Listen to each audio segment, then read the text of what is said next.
Entonces, hoy día vamos a ver acerca de los efectos de la contractilidad uterina en la circulación materna y placentaria.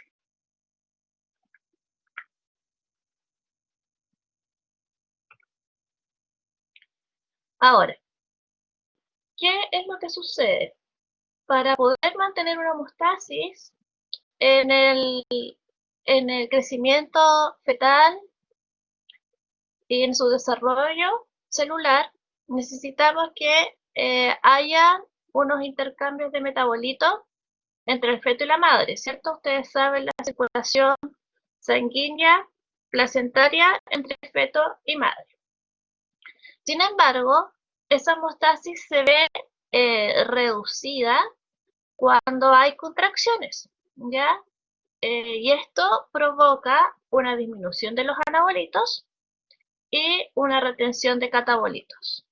Y como consecuencia, en el feto pueden haber efectos desfavorables como la acidosis.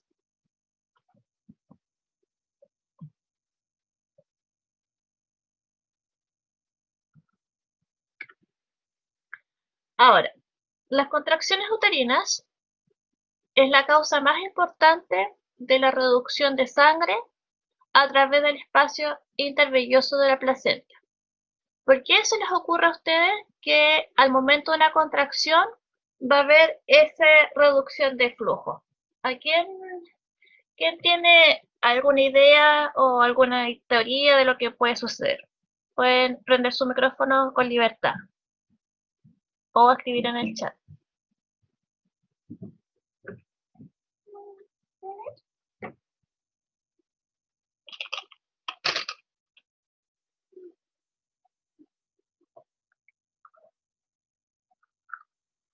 ¿Sí? ¿Alguien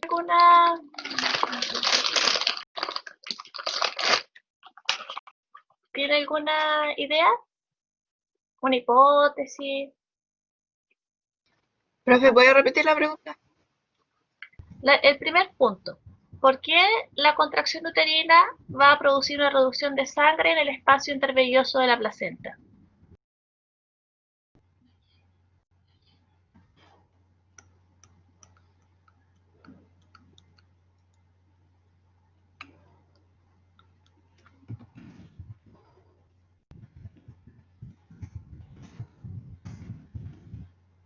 Porque habrá una contracción. Sí, existe. ¿Por qué la contracción disminuye el espacio de sangre?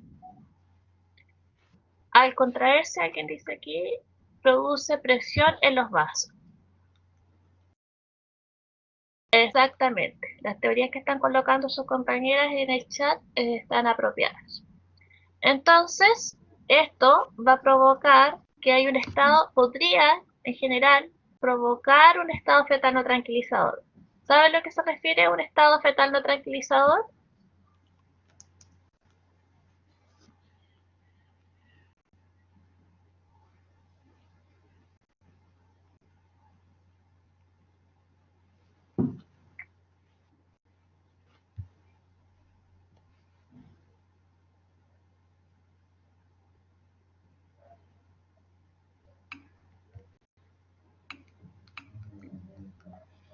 El estado fetal no tranquilizador es cuando antiguamente se hablaba del sufrimiento fetal, en donde el niño empieza con situaciones de evidentes de hipoxia, ya puede empezar con taquicardias o bradicardias que se detectan en los monitoreos fetales intermitentes. Entonces, por sí mismas, provocan una reducción del flujo de sangre, podrían causar estos estados. Cuando hay un cuando va a haber un incremento de estas contracciones o se administran las oxitocinas o las prostaglandinas para la inducción del parto o mejorar lo que es la contractilidad uterina. ¿Ya? Entonces, de por sí, cada vez que hay una contracción va a provocar una estasis circulatoria, o sea, una quietud, por así decirlo, en el flujo, en el momento de la contracción, sobre todo en el acné, y eso va a hacer que se retengan y se disminuya el acceso de los anabolitos y los catabolitos y provoque en el feto una pequeña situación de hipoxia, hipercapnia y que podría llegar a una acidosis. Sin embargo, como ustedes muy bien lo saben, los fetos eh, tienen reservas para poder afrontar esta estasis circulatoria que se provoca en cada acme de una contracción.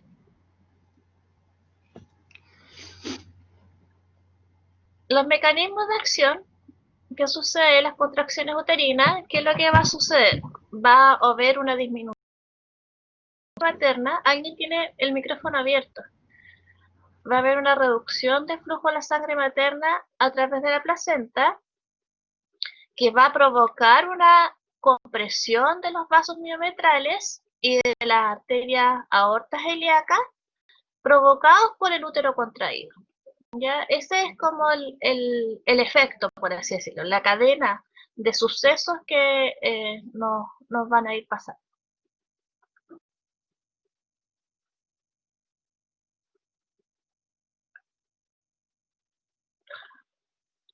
Ahora, cuando el útero está relajado, como podemos ver en la imagen aquí a continuación, vemos que la presión del líquido amniótico es aproximadamente a 10 milímetros de mercurio.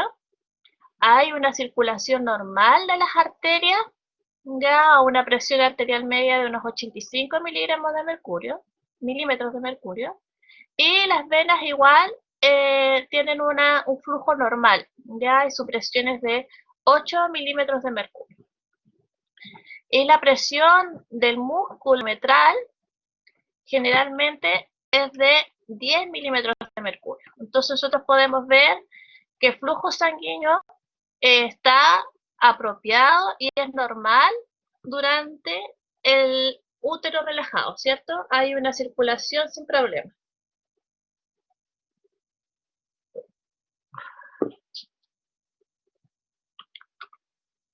Pero cuando el útero se contrae, las fibras musculares que veíamos acá, estos espacios de aquí,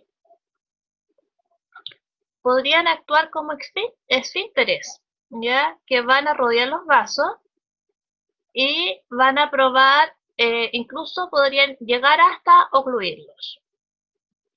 Además, la presión intramiometral, o sea, el espacio, la presión que está dentro del músculo, podría llegar a ser 2 a 3 veces mayores que la presión intramniótica. O sea, vamos a tener un músculo que está ejerciendo mucha fuerza contraída.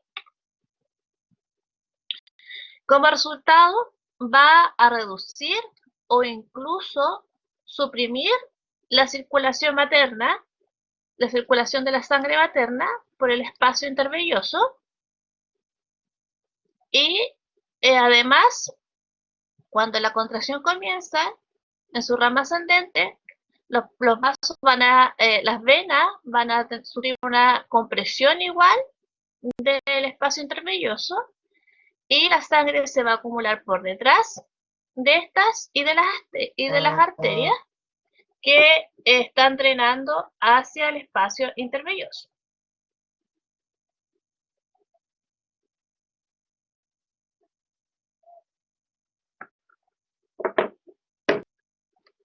Ay.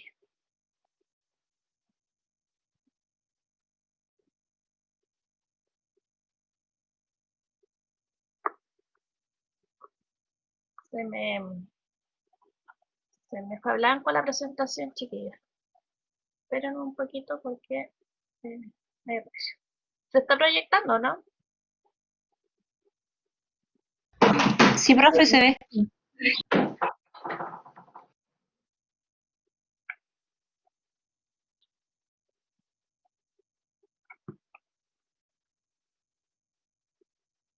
Entonces, en resumidas cuentas, cada vez que hay una contracción uterina, la presión intramuscular ya va a aumentar de tal manera que va a hacer que la sangre se acumule o hacia el feto por la parte de las venas o hacia la madre por la parte de las arterias.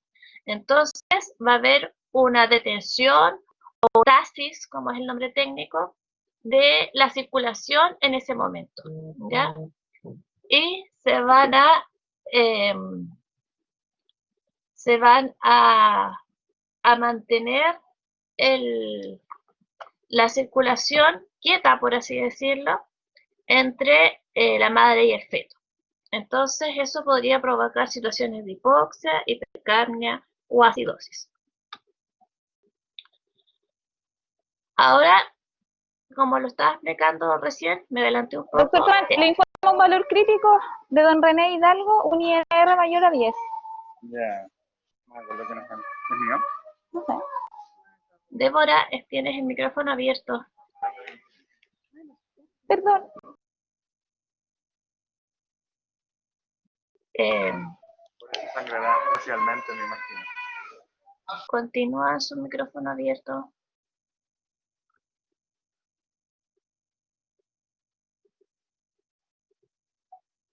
Entonces, estas venas y estas arterias se van a comprimir, por así decirlo, y la sangre no va a entrar ni salir del espacio intervelloso, generando esta estasis circulatoria, o sea que la sangre queda quieta o en el feto o en la madre por este momento, sobre todo en el acné de la contracción.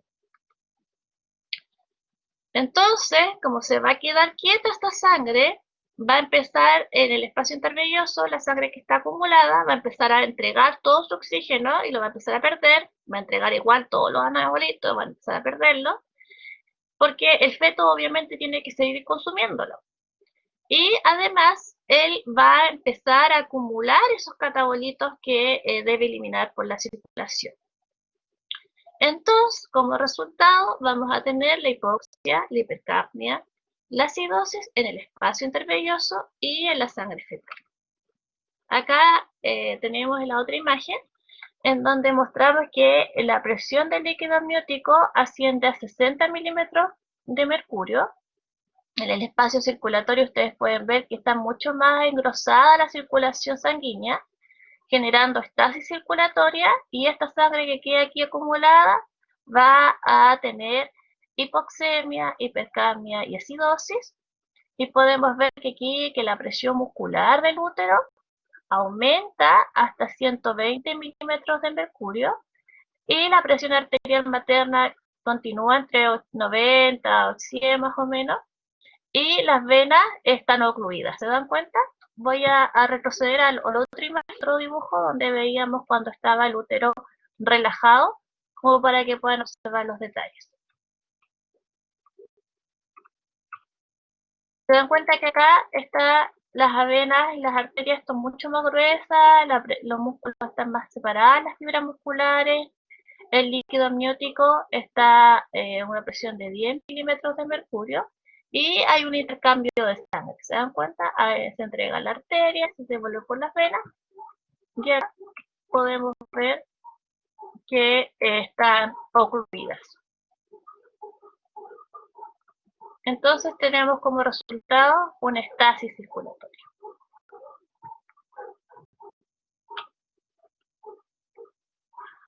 Ahora,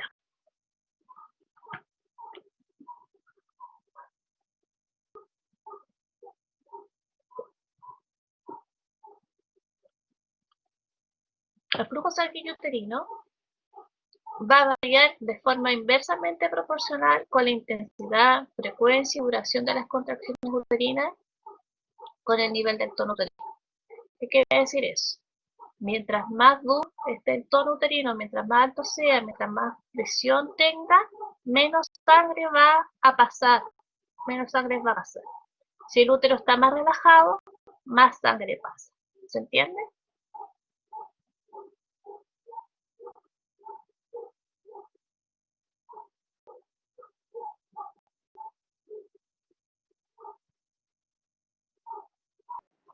Sí, profe.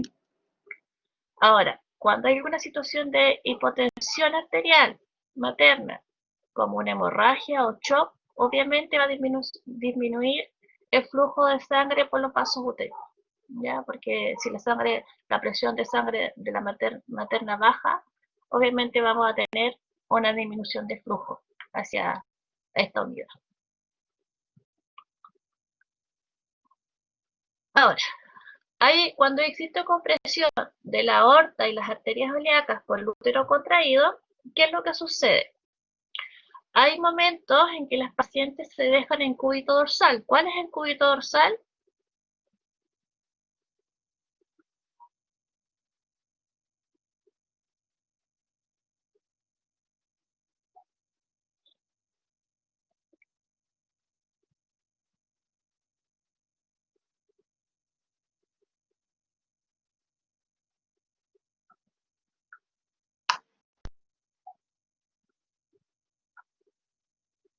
El cúbito Es cuando está boca arriba. Claro, cuando está de espalda, ¿cierto? Boca arriba, recostada hacia, o sea, espalda acostada, con boca arriba. ¿Qué es lo que pasa ahí? Las contracciones uterinas pueden comprimir la aorta y las ilíacas primitivas contra la columna dorsal y por lo tanto suprimir la circulación arterial a través de los vasos o fluidos. El útero cuando está relajado se apoya sobre estos vasos y cuando se comprime tiende a cambiar de forma, a ser una forma más esférica y su diámetro anteroposterior aumenta comprimiendo la vena cava inferior y la aorta contra la columna vertebral.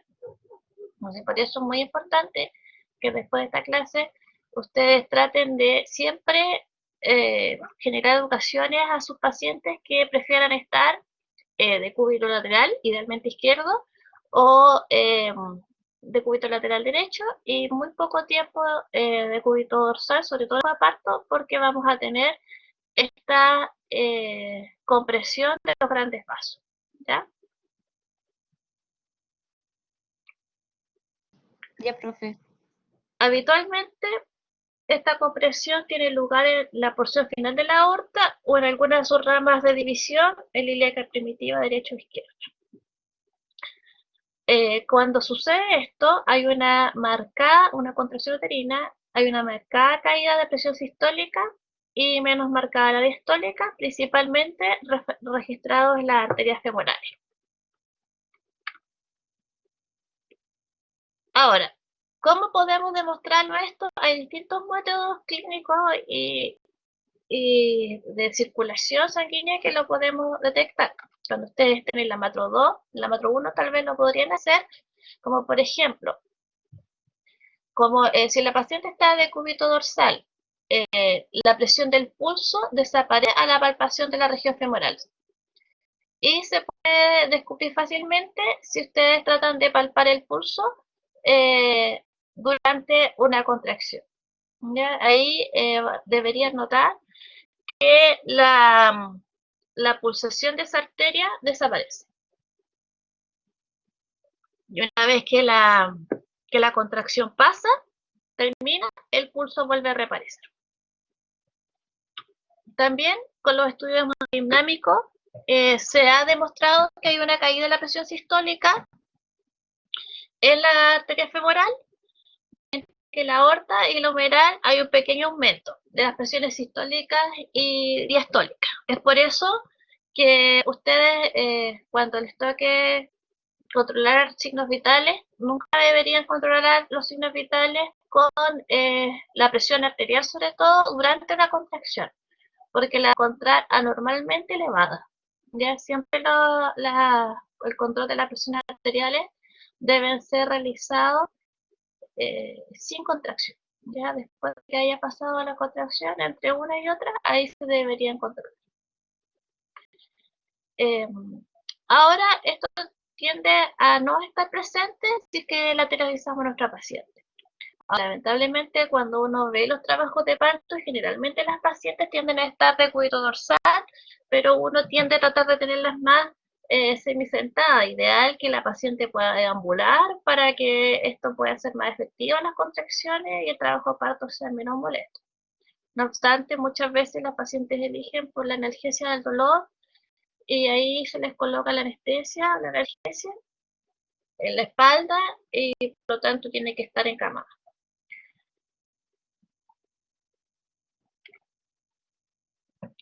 Ahora, lo mismo que les mencionaba de traspasarla a la paciente de cuidado lateral, las contracciones van a seguir siendo igual de intensas, no va a disminuir el efecto de la contractilidad uterina.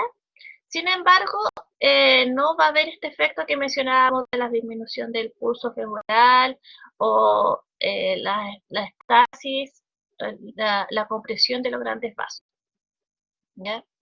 Y el flujo placentario se va a normalizar.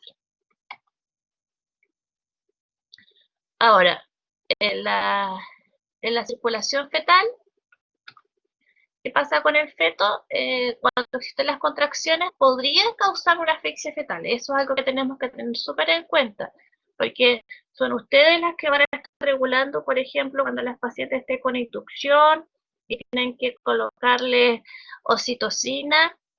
Ustedes van a tener que ir aumentando gradualmente la cantidad de oxitocina a la madre, pero tiene que llegar hasta lograr 4 o 5 contracciones de buena intensidad y nunca pasar a la polistolia, que son más contracciones de las que corresponden en 10 minutos.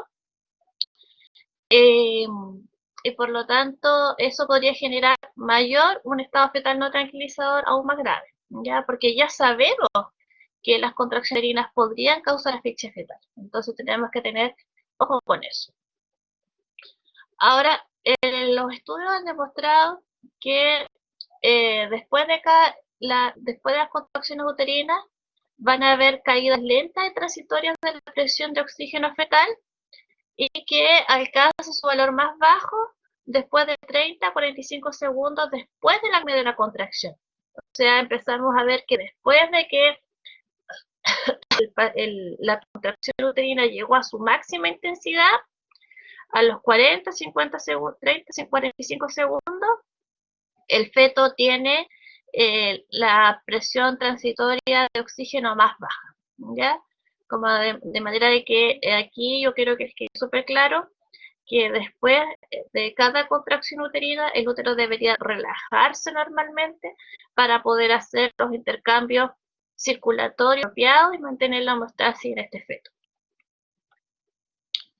Como conclusión, entonces, cada contracción uterina va a haber una reducción de la sangre materna en el espacio intervelloso y esto se refleja en el medio interno fetal, causando un descenso en la presión de oxígeno, en los tejidos fetales y una caída en el porcentaje de saturación de hemoglobina con oxígeno en la sangre fetal. ¿Dudas, consultas?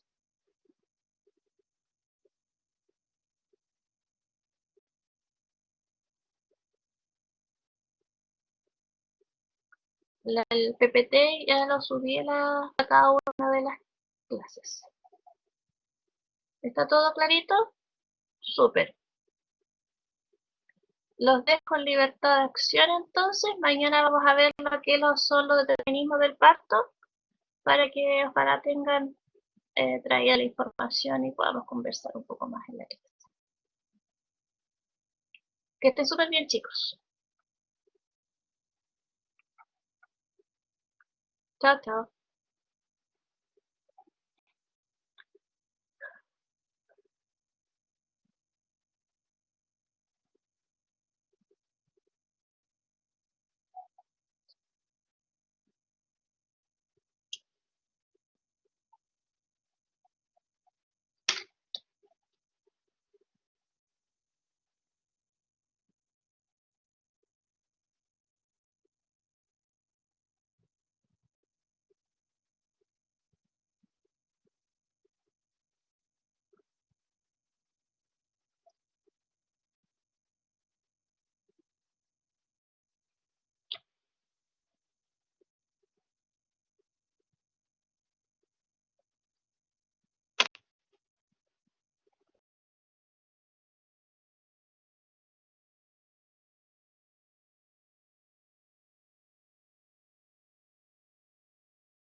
¿Sí, Rocío?